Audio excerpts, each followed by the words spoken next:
एक बार की बात है। सुंदर नामक गांव में एक अमीर सेठ रहता था। उसकी पत्नी का नाम मेघा था। वह पूरे गांव में सबसे अमीर था। उसकी बराबरी करने वाला कोई नहीं था। कुछ साल बाद उसकी पत्नी को एक अनजान सी बड़ी खतरनाक बीमारी हो जाती है, जिसका इलाज नहीं था। वह अपने गांव में सबसे बड़े अस्पताल में अपनी पत्नी का इलाज कराता है। कुछ महीने तक इलाज चलता है, मगर उसकी पत्नी को जरा भी आराम नहीं मिलता। कुछ महीने बाद डॉक्टर सेठ से कहता है, सेठ, यह बीमारी बहुत खतरनाक है और इसका इलाज देश विदेश में भी नहीं है, इसलिए मैं अब आपकी पत्नी का इलाज नहीं कर सकता। आपकी पत्नी की तबीयत और भी खराब होती जा रही है। मेरी आपसे यह राय है कि आप शहर के किसी बड़े अस्पताल में अपनी पत्नी को ले जाएं।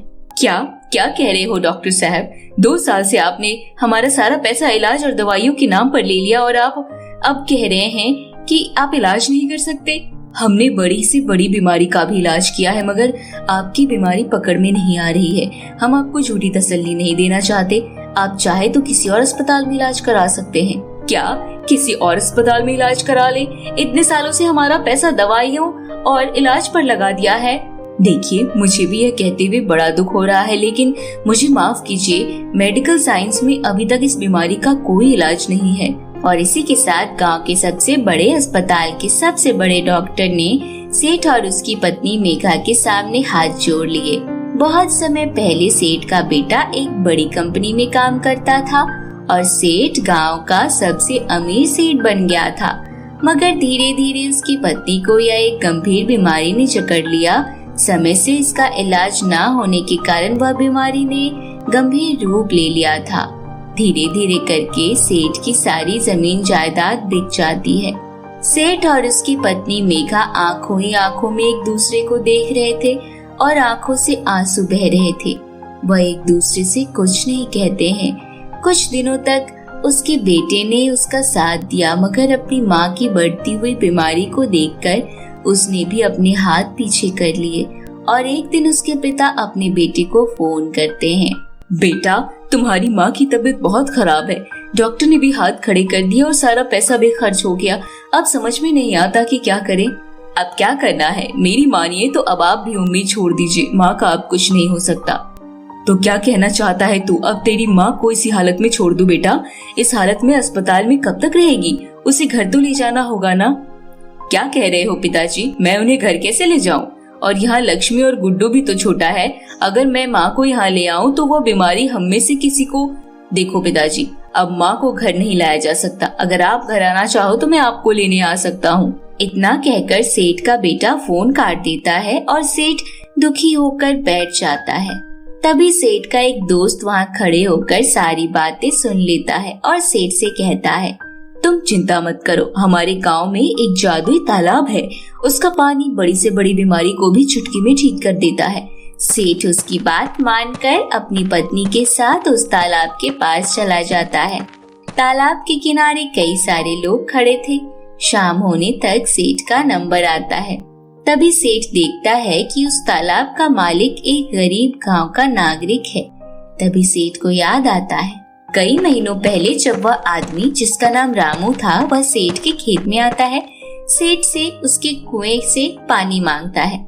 सेठ, मुझे बहुत प्यास लग रही है, पीने के लिए अपने कुएं से थोड़ा सा पानी दे दीजिए। प्यास की मारे गला सूखा जा रहा है। चल भाग यहाँ से, जाकर किसी गंदे नाले से पानी पी ले। सेठ ऐसा कहकर रामू को वहाँ से भगा देता है। यह सब तब हुआ था जब सेठ की पत्नी एकदम ठीक थी और पूरे गांव में सेठ की बराबरी करने वाला कोई नहीं था। सेठ को यह सारी बातें याद आती है। सेठ रामू को पहचान जाता है और रामू से हाथ जोड़कर माफी मांगता है। रामू, मुझे माफ कर दो। मेरी पत्नी की यह हालत उसी कारण हुई है। तभी से किसी भी अस्पताल में इसका इलाज नहीं हो रहा है। मैं समझ गया हूँ। मैंने अपना सारा पैसा इलाज में लगा दिया और जो पैसा बचा है वह मैं तुम्हें दे दूंगा। मुझे अपने तालाब से थोड़ा सा पानी दे दो। तभी रामू सेठ को सारी बात बताता है कि उसके भगाने के बाद वह एक जंगल पहुंचता है। तभी उसे वहाँ एक घायल हिरन मिलता है। उस हिरन को वह जंगल से औषधि लाकर देता है और वह हिरन एक परी में बदल जाता है। वह परी उसे यह जादुई तालाब देती है। रामू को सेठ पर दया आ जाती है। और रामू सेठ को एक बाल्टी पानी दे देता है और कहता है कि मुझे इसके बदले में कुछ नहीं चाहिए। अगर तुम चाहो तो यही पास में मेरा घर है, तुम चलकर वहाँ रह सकते हो जब तक तुम्हारी पत्नी पूरी तरह ठीक ना हो जाए। तब तक तुम मेरे घर में रह सकते हो। इसी तरह रोज उस कुएं का पानी पीकर उसकी पत्नी की हालत धीरे धीरे ठीक हो जाती है। अब वह तालाब को धन्यवाद देता है। तभी तालाब से एक परी आती है। किसी गरीब इंसान की मदद करने से पीछे नहीं हटना चाहिए, हर किसी की मदद करनी चाहिए। सेठ परी से माफी मांगता है और कहता है, मैं आगे से हर किसी की मदद करूँगा। तभी परी उसे एक जादुई लहंगा देती है और कहती है, यह एक जादुई लहंगा है, इसकी मदद से तुम किसी गरीब इंसान की जरूरत को पूरा कर सकते हो और तुम्हें किसी भी चीज की जरूरत हो तो इस जादुई लहंगे से ले सकते हो। ऐसा कहकर परी वहाँ से गायब हो जाती है। सेठ वह लहंगा लेकर अपने घर चला जाता है और हंसी खुशी से रहने लगता है।